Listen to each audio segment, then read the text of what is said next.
a Paco Rabanne. Puede que el mundo lo conozca como el inventor del famoso perfume One Million de Paco Rabanne. Ese olor acanelado y brillante que se hacía reconocer en cualquier parte.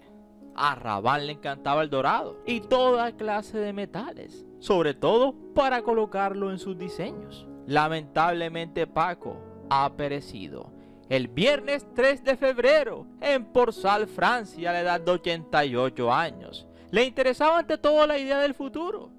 Por eso pocos sabían que las mallas y los metales eran su predilección.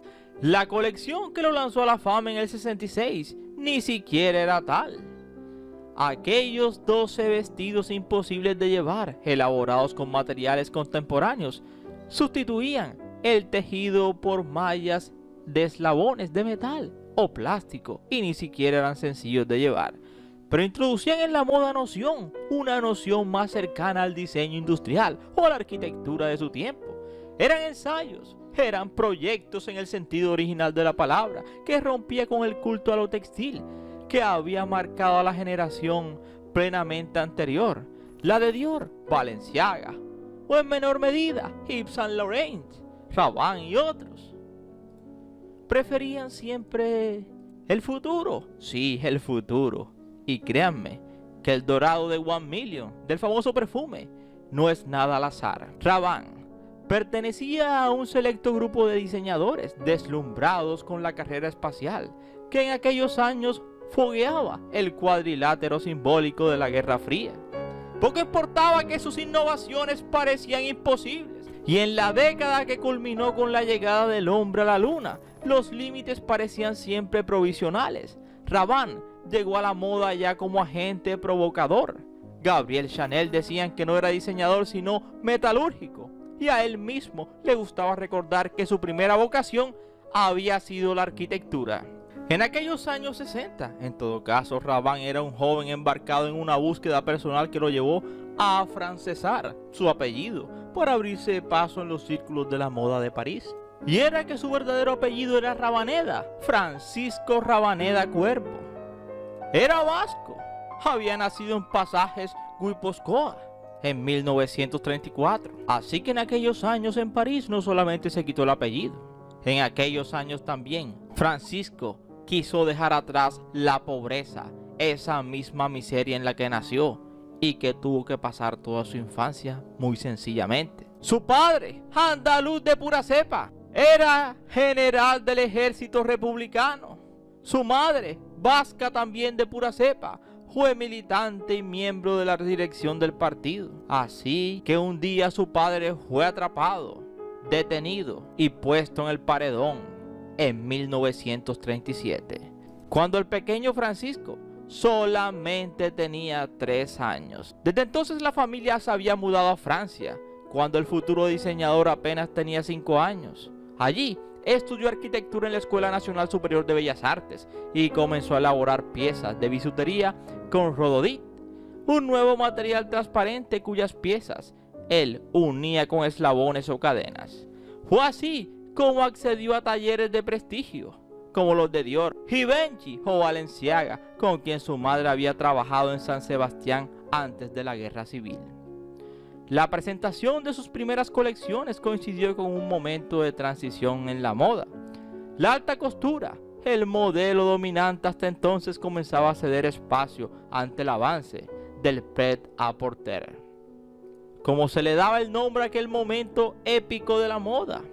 Ese mismo que trajo consigo un rejuvenecimiento de la industria y una liberación de su lenguaje expresivo. La moda, por primera vez, podía jugar con lo imposible que se plasmaba en colecciones espectaculares. Eran tiempos de avances tecnológicos, así que los diseñadores de la era espacial vistieron a las mujeres como tripulantes de naves espaciales. Así que no era casualidad que una de las creaciones más radicales de Rabanne fuese el vestuario de Barbarella de 1968, la comedia de ciencia ficción dirigida por Roger Vadim. En aquella película, Jane Fonda interpretaba a una hermosa héroe que acababa perdiendo todo en una aventura épica. Aquel despliegue de vestuario puede verse hoy también como una antología estética del Raván de la época, técnico y futurista, pero también muy sensual, irreverente y rockero, capaz de convertir la moda en ropa y el entretenimiento al mismo tiempo. Sus siguientes colecciones, de hecho, siguieron por ese mismo camino. Por un lado, cultivando una estética menos purista y más en contacto con la calle que otros compañeros de generación. Las filmaciones de la época plasman la audiencia de los modelos vestidos como gladiadores, con prendas ajustadas y faldas de acentos metálicos. Por otro lado, recreándose en experimentos formales, materiales insólitos y declaraciones de intenciones que apuntaban su fama de Amster Terribles y le valían la simpatía de excéntricos tan geniales como Salvador Dalí.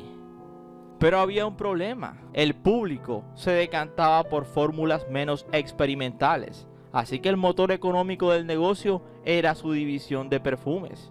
No es un caso aislado en una época en que muchos diseñadores establecieron acuerdos con empresas externas para desarrollar cosméticos o complementos bajo licencia, pero sí es uno de los más exitosos.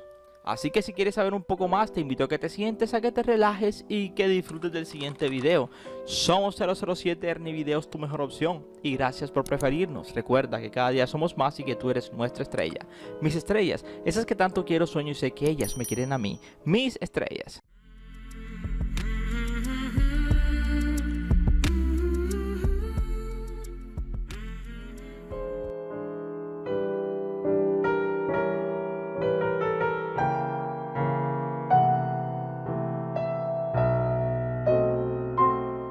Paco Rabanne fue mucho más que un gran modisto. Título que lo hacía reír, el de modisto. Él decía que era un arquitecto visionario, y así lo era. Un gran creador subversivo, el introductor de la vanguardia artística en la alta costura, un provocador místico, un futurólogo circense, un desterrado que nunca deseó regresar a España, de la que se vio forzado a huir de niño para sobrevivir en un campo de refugiados políticos. Le encantaba irse a tomar un café a la Marie, ese café situado frente a la iglesia de Saint-Sulpice y frente al hotel donde vivió Joseph Pla. Paco Rabanne decía que ahora que era famoso, querían que volviera a España. Pero él recordaba que en Madrid y Barcelona se reían de sus primeras cosas, creyendo que eran gracietas, marionetas, chistes. Paco Rabanne simplemente era el seudónimo de Francisco Rabaneda y Cuervo, hijo de un oficial del ejército republicano, mientras que su madre era una modista, una de las primeras modistas de Balenciaga en San Sebastián, pero socialista hasta los tuétanos. Decidió un día huir de España. El niño que todavía era Paco Rabanne pasaría a un campo de concentración de refugiados políticos españoles en Port-Vendres y Angers-sur-Mer, antes de que su madre pudiera instalarse en Morlaix, en la Bretagne, no más lejos de Porzal, donde Rabanne pereció. La madre del gran creador volvió a encontrar trabajo en París como costurera de gran talento, y Paco estudió arquitectura en la Escuela Superior de Bellas Artes, a 2 pasos del hotel donde vivió Oscar Wilde, uno de sus modelos y maestros en el gran arte de la réplica provocativa.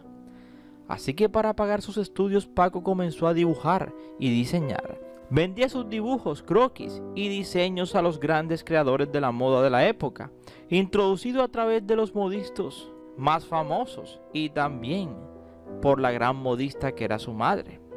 En uno de sus libros de memorias, Paco recordó aquellos años de este modo: los modistas y las modistas parisinas tenían unos gustos muy arcaicos para mi sensibilidad. A partir de ahí tuve la ocurrencia de introducir el espíritu de las vanguardistas históricas, el dadaísmo, el surrealismo y la alta costura. La subversión dadaísta me parecía ideal para romper con los arcaísmos de la moda dominante en la época. Así que dicho y hecho, en el 64 y 66, Paco al fin lanza sus primeras colecciones, 12 vestidos experimentales con materiales contemporáneos, 12 vestidos imposibles de vestir, y comienza el uso de materiales muy anti alta costura, hierro, metal, papel, plástico, con muchos colores chillones. Así que el mundo de la moda se queda estupefacto con las creaciones y provocaciones de Paco Rabanne, alguien mucho más subversivo que los jóvenes radicales. Sus creaciones, por el contrario, atraen vertiginosamente a grandes directores de cine como John Huston, Roger Vadim, entre otros. Recurren a Paco en busca de creaciones únicas para sus películas futuristas. La Barbarella de Jane Fonda se convierte en un ícono mundial. El mundo de la moda y accesorios y los perfumes terminan descubriendo en un genio multiforme que llevaba 10 o 20 años lanzando provocaciones difíciles de vestir. Cuando Paco Rabanne lanzaba sus vestidos en papel, no era fácil distinguir entre la provocación y la genialidad. A 15 francos el vestido. Se trata de creaciones que arruinan el mercado, pero comienzan a entrar en los grandes museos de arte contemporáneo de Europa y Estados Unidos. A partir de los 80 y 90 del siglo XX, Paco se instala definitivamente en el Olimpo de la gran moda, como gran modisto reconocido por sus pares. Sus colecciones abren nuevos rumbos al arte tradicional de vestir y crear cuando el artista comienza a descubrir nuevos horizontes. Como perfumista también de genio, Paco se convirtió muy pronto en una marca mundial a partir de Calandre del 71.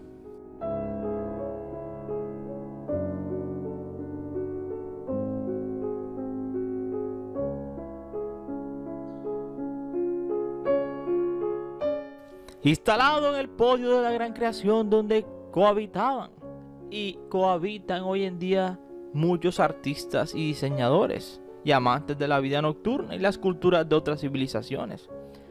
Paco Rabanne no se contentaba con esa constelación de universo paralelo. Todavía encontraba tiempo para escribir libros esotéricos y místicos, en recuerdo quizá de una de sus abuelas. A finales del siglo XX, Paco tuvo la ocurrencia de publicar varios libros de profecías, entre la provocación, el delirio y las fantasías esotéricas, contando la vida de milagros de otras de sus vidas anteriores, previas a su vida última. Según esa parte muy peregrina de su vida, antes de ser Paco Rabanne, el gran creador fue una mujer. Unánime la prensa francesa insiste en lo esencial. Paco Rabanne era algo o mucho más que un gran modisto, un modisto visionario. Titula a toda página hoy el vespertino Le Monde, subrayando lo esencial, lo visionario. Se impone y va mucho más allá de la moda, introduciendo el legado surrealista y dadaísta en la alta costura. Así Paco Rabanne abrió unas pasarelas creadoras excepcionales, siempre fecundas. Así que literal, si Paco Rabanne ha resultado ser una figura profética para el mundo de la moda, no ha sido por sus cábalas astrológicas, sino por su capacidad de anticipar los cambios del sector, donde reinó como un verso suelto e inclasificable, que nunca quiso regresar a España, quizá por resentimiento, o quizá por honor, porque no fue valorado. Trayendo a memoria aquella frase que dice: nadie es profeta en su propia tierra. Eso lo sabía perfectamente Francisco Rabaneda, o simplemente Paco Rabanne, que se fue de España y triunfó en París, quedando de esa manera en el Olimpo de la moda.